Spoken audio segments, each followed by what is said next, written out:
All right. Thank you so much for joining me today. We're going to be talking about identity. So you already presented to the girls Yes. when we were open before this pandemic, but I wanted to make sure that all the speakers who have already spoke still got a chance to record because the information is very valuable. So in regards to identity, and especially now that we're going through this pandemic, what advice could you give these students? Because now their identities are coming out more because they're home. Yes. Parents are going to start seeing identities that they didn't see before because the children were in school. So there were certain things that they didn't see. And also siblings. So now is like a shift in the homes, and this is who they were before, but what can we talk about as far as identity to make sure that number one, we don't lose it in this pandemic as adults too. And then number two, that if there are some things that need to be tuned up, we work on that. We have to all take this time out to self-evaluate. Mm-hmm. Even if we have to do a who, when, and where, we need to self-evaluate of who we are and who we are, stripped of all our titles, all our extras, and just who we are inside and whose we are. And we have to keep God in the front. That's one of the things that I wasn't able to speak upon because we was in a school environment, but I Right. wanted to speak upon now that you have to keep God inside and know whose you are and knowing who gave us life. Right. The Bible teaches us that, and these young people have to realize they have to be able to be sure of who they are. Right. Don't be one thing for one person and one thing for somebody else. It's really who you are, and whoever you are, and whatever you're struggling with. And if you don't feel like you could talk to nobody, you have to like you could talk to God. Right. And that's very important, especially because, like I said, there were so many shifts. Like a child could be one way at school and at home a whole different way. So that's why when you have some of these parents that's like, my child was doing what? Not my kid. Right, But, right. you Because know, they act different ways. They yes. being quiet at home, and now that parents are actually becoming parents, staying home with their children 24/7. The work was an outlet for the parents, and school was an outlet for the children. They was Right. able to hang around their peers, be laid back. If they was having issues with their homosexuality or their sexuality, they was able to express it more with their friends. Right. Now parents is hearing conversations that I know they wasn't privy to before this epidemic. Yeah, and if they like me, they're looking through the phone more because you have more time to look through phones, and Mhm.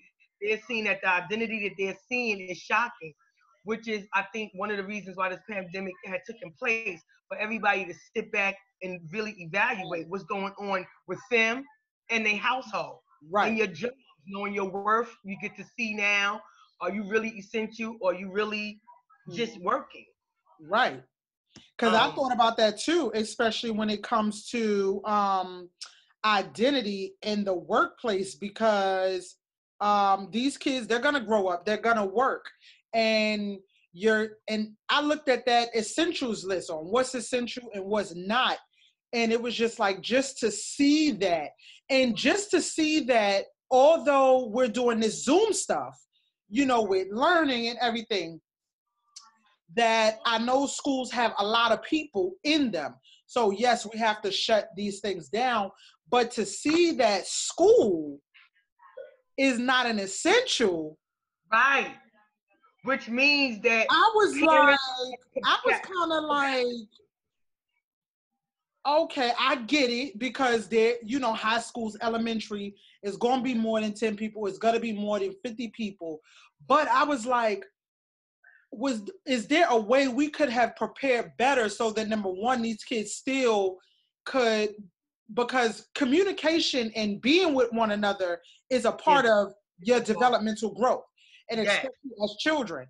Like I was sharing in the other Zooms that it was heartbreaking to me that I had to explain to my 5-year-old, LJ, he's doing his work on the computer and he's like, okay, I'm ready for Zoom. And I'm like, we on spring break. There's no Zoom. You know, we just making sure that we don't have no work that's left behind and stuff.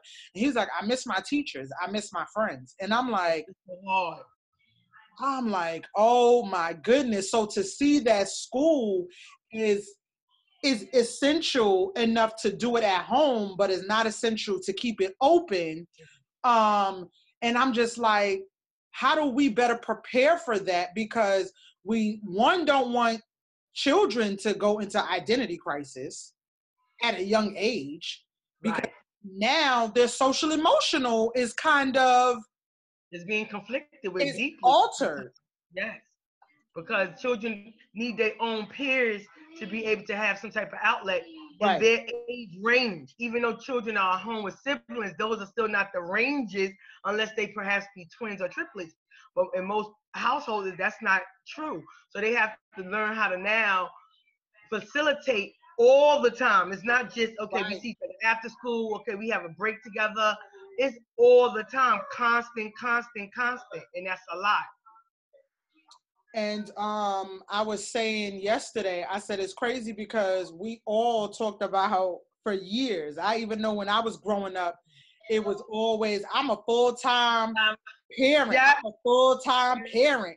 And I looked at that, I was like, yo, we've never been full-time. We've been part-time parents. We've been part-time parents the whole time. Right. I'm like, oh my goodness. And throughout this whole thing, not just as far as children and youth finding their identity, I was finding more of my identity too. Exactly. Because, and then not only that, your identity within the home unit.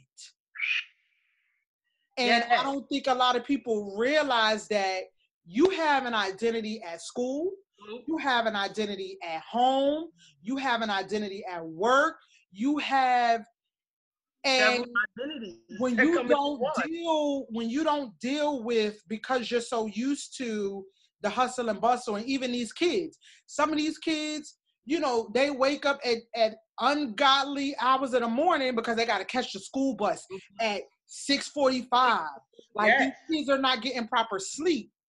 So now, for this to be, it wasn't like it was gradual. This was just like ripped away. Like, okay, boom, this date, y'all got to stay home, effective immediately.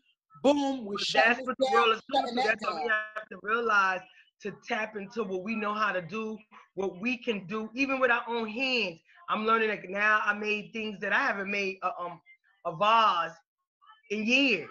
But because I had time, I sat down and said, I'm gonna make these for my house, which I already had the flowers, already had all the equipment, but never had the time. I've actually been reading the Bible. But this is time for people, y'all young people, take time out for yourself. I read your book, My Niece, the first time. I never had time to actually sit and read a book. And I'm actually going to be starting a book club. I'm going to be starting a book club also, because I realized that too, with especially breakthrough spiritual weight loss from strongholds. That's what I read. Before we go out back into the world, there's some things that we need to deal with that is in that identity that we need to strip away. There's some good stuff and there's some bad stuff. So I said I wanted to do a breakthrough book club where people who don't have the book, and then for people who have the book, I want to do a 10-day where we deal with each chapter one day, because a lot of identities could be healed out of this. Yes. Because there's some things that, some strongholds, some generational curses that are attached to our identity and that don't need to be there. And one of the things that I had posted a couple of weeks ago was about get your house in order, because like I said, you know, we have identities in the home, even as children, you know, each youth, or whether it's one youth, two youth, whatever, each child in the home, they have an identity too. They play a role. And I said, you know what, my identity in a household, I was always doing this, doing that. Okay, I'm going to work. I'm doing this. I'm going to dance practice. I'm doing this. So the kids, they getting up early in the morning to go to school. Then they at school all day. Then we got Bible study. Then we got dance practice. Then we got this. Then we got that. And it's just so much. And you can really get lost. Our world is too chaotic. You can get lost in who you really, really, really are. Because just like you said with the vases, I sat here and I started going through stuff in my house. My creative identity started coming back out because it started getting lost somewhere in all of this. All of this stuff going on. Yeah. So I sat down and I was like, LJ room looks so plain to me. And I'm like, as a boy, I'm used to decorating all girl stuff. And girl stuff is just easy to me. So I just always just like, but I'm like, he liked cars. I'm like, okay, I did the Lego thing for the daycare. And I said, I want to use the same stuff because I still have it. But I was like, that's not his identity. Right. So as parents too, we need to learn how to not force certain things on these kids because we force some identities on these kids that I could go throw up a whole Lego room because I have the stuff, but is that what he likes? Right.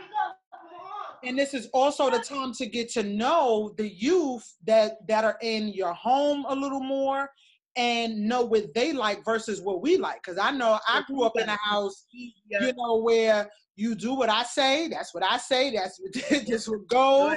Blah, blah, blah, blah, that's it. Ain't no ifs, ands, or buts about it. If there was, you may have got popped upside your lip. You know what I'm saying? So identity is very important to these youth. So back to what I was saying, the scripture that I had posted was about get your house in order. And it was based off of 2 Kings 21:2. Because this is the perfect time dealing with the different identities and everything. And so the scripture it was talking about Hezekiah. So in those days, Hezekiah became ill and was near death. The prophet Isaiah and the son of Amos came to him and said to him, thus saith the Lord, set your house in order, for you shall die and not live. And then he said, he turned his face toward the wall and prayed to the Lord, saying, please, O Lord, remember how I have walked before you faithfully with you, with an undivided heart, and have done what's good in your sight. And Hezekiah wept bitterly. Get your house in order, right? And this message was a message from God through the prophet Isaiah to King Hezekiah, who was sick unto death, which is what we're going through right now. Yeah. People are getting sick. People are dying. And what a message to deliver when people are going through certain things. But people got to realize that, yes, we're going through this pandemic and we're not going to make light of the situation because people like close to me, I know, that have had it, they've recovered, some did not make it.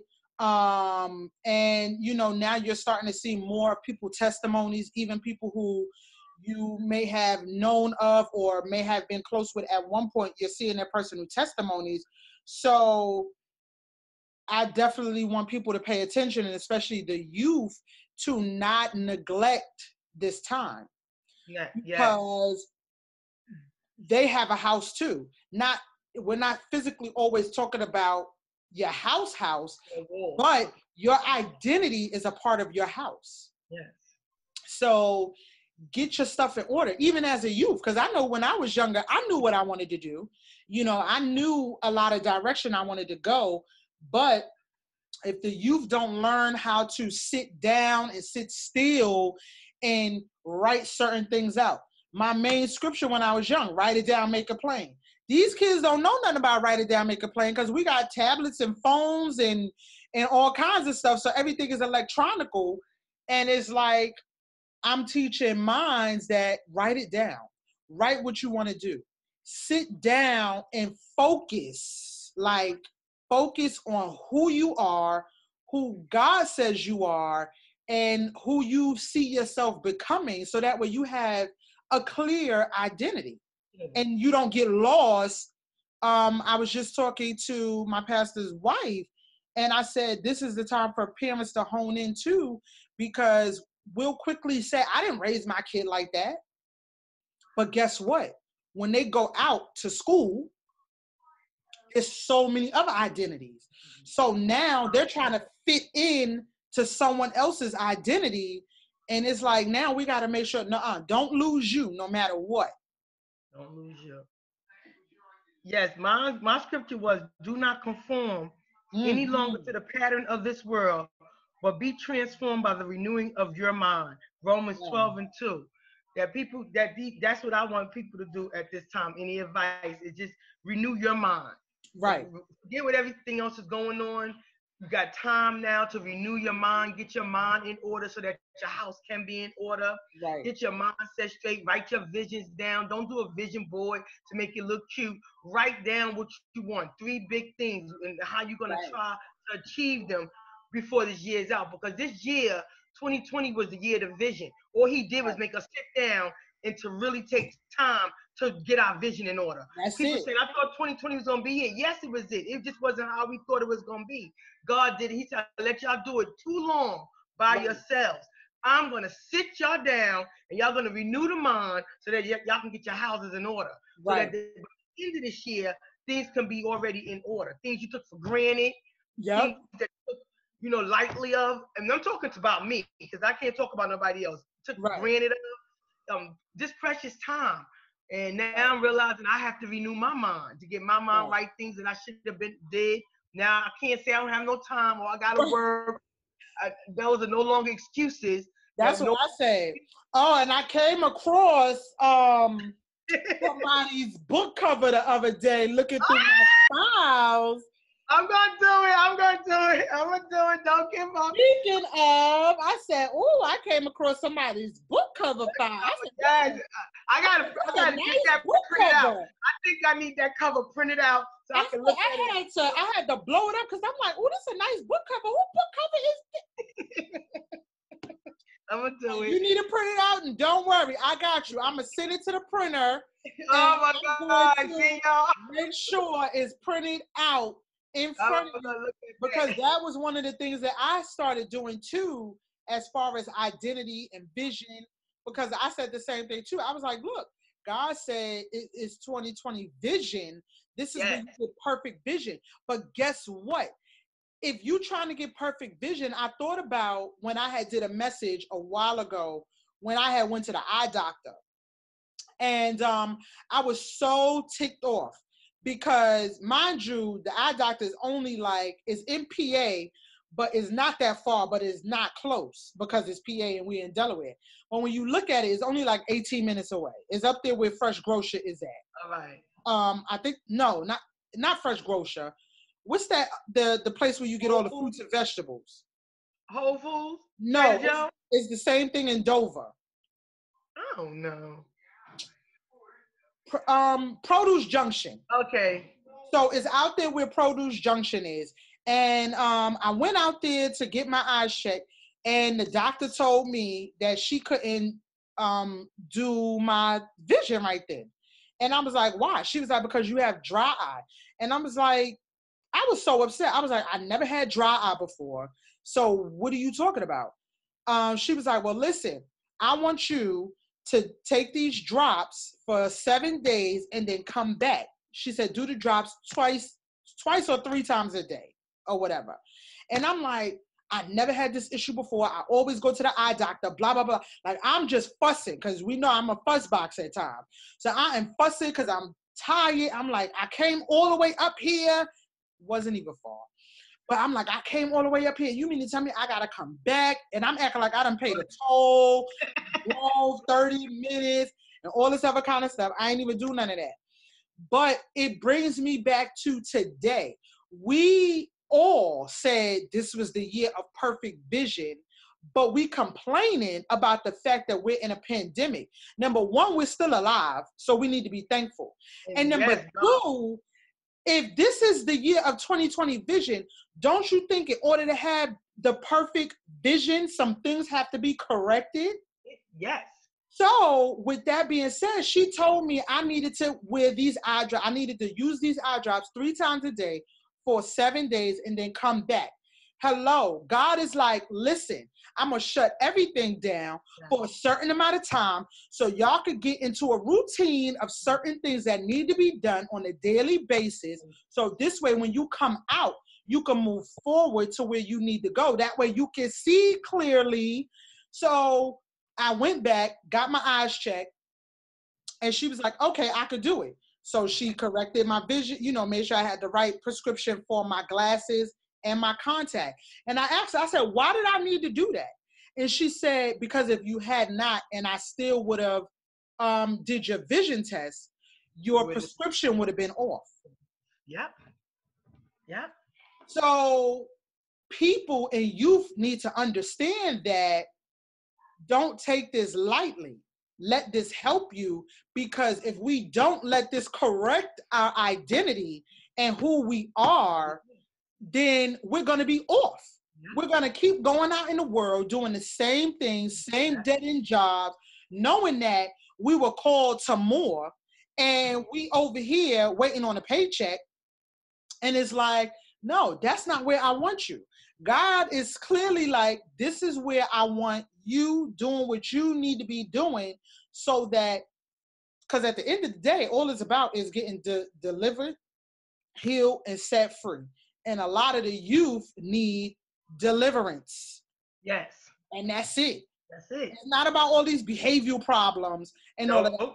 No, it is deliverance. There's certain things that have attached themselves to this children's identity, and they need deliverance. So I am very excited about the Zoom today, especially talking to them about identity. Is there anything else you want to talk to the youth about before we wrap it up? Okay, maybe let me get this up, because I had it. Y'all don't know I'm not that savvy, but that's what this is allowing me to. This is allowing me to get on the internet, learning different things, because I'm not computer savvy, and it's forcing, because everything is through the computer. Right. It forced me too. Girl, you was built for this. But as tech savvy as I am, I'm a procrastinator. So I procrastinate with things. So this has literally forced me to do and show the stuff that I've been hiding. Right. Identity. Again, I've been suppressing certain things because I'm like, nah, but nah, it's just like forcing me to like, boom, let's go. It is. But in closing, above all else, guard your heart, for it is wellspring of life. Proverbs 4:23. Just guard your heart and open your ears, open your eyes, and see what God wants you to see and hear what God wants you to hear, so that you could go through this and anything else in life, knowing who you are and whose you are, and knowing your identity. And that's the most important part, because without knowing who we are, we're not going to go far. Yeah. Really, really, really, really not. So I want to thank you so much.